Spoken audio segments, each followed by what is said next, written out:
he can run the floor, and he jumps out the building as the Lakers turn it over, and the Nets looking to scratch first. And no defense on Paul Pierce, who goes all the way to score. Coach in 30 years to go straight from a player to the bench as a head coach. Pierce for three. The layup instead of the scoop that he shot. Lakers have beaten this team 11 consecutive times. No, not just here, everywhere. They've got an 11-game winning streak as Carolingo takes a nice dish. They're the only two Lakers that have scored, and it's 11-5. Johnson, a little spinorama on Bazemore, who's touted as a good defensive player. Follow-away jump shot, Deron Williams. That's sweet. As a starter. Get out of here. I'm telling you. There's something wrong with you. There must be something. There must be something wrong with the stat that I was reading. I thought about it too. 0 for 18 is what I heard. Really? As he throws it in. That's you would have really taken me to the cleaners on that one. Yeah, that one. Here's Joe Johnson leaving it off to Paul Pierce. He's open for three. Got it. Three-pointer for Paul Pierce, and we got a Laker timeout. They're scoring at will. They've made 7 out of 9 shots, 78%, and they have themselves 4 rebounds and 4 points, and the Lakers turn it over again, and streaking out of the backcourt is Williams. The trailer is Johnson. He lays it up and lays it in. Multiple times an all-star. Joe Johnson with the basketball. In now to Paul Pierce. Oh, moves right away from Wes Johnson. Score it, and the foul. Yeah, I mean, Paul Pierce just has the unfortunate luck of not having to stay in. Deron Williams always so strong on the basketball. Pierce with Bazemore in his face, and Paul Pierce back in Los Angeles. Boy, he loves coming here and playing, and he's got 14. Showing off to the Laker fans because he knows that this fan base does not like him. A 13-2 run right now, and it's 27-10.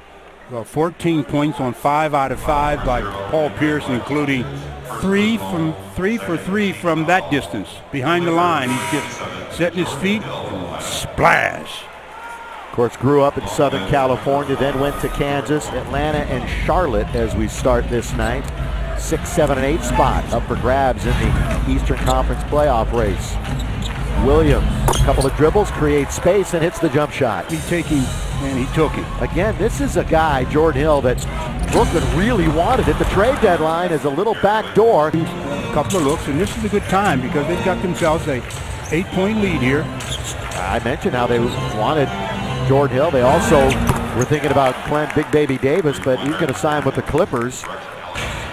Brooklyn's actually played pretty well since 2014 was ushered in. The Lakers are going to turn it over again for the 8th time. Williams, drive and kick to Teletovic. In nonetheless for the Lakers, and as Mike D'Antoni, he most famously said a couple of nights ago, he don't worry about stats, just worried about the W. Blatch will whip it over to Pierce. Lakers get lost defensively, and Pierce makes them pay. It turned enough to see where Powell was. Paul Pierce hits again. Yes, take advantage of Jordan being guarded by Paul Pierce. They're taking advantage of the Lakers on the other end. Sportsnet.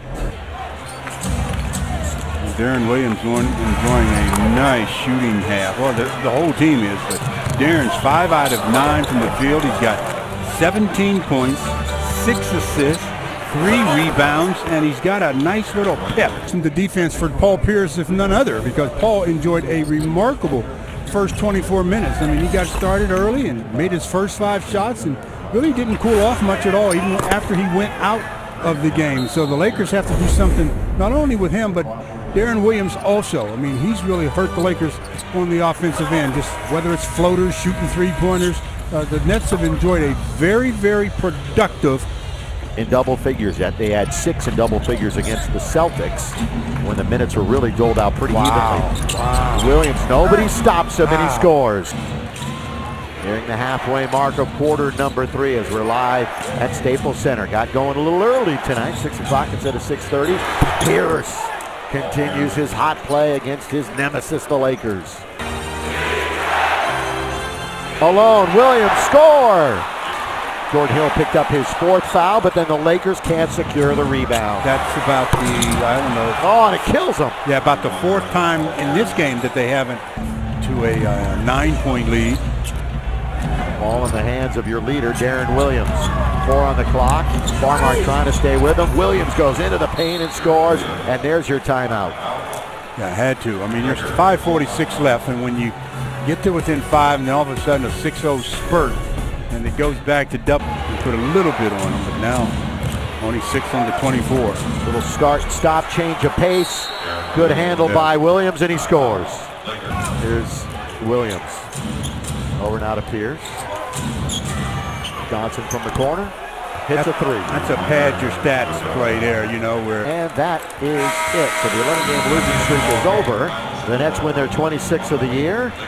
The Lakers are now 19-37, and they will go on the road.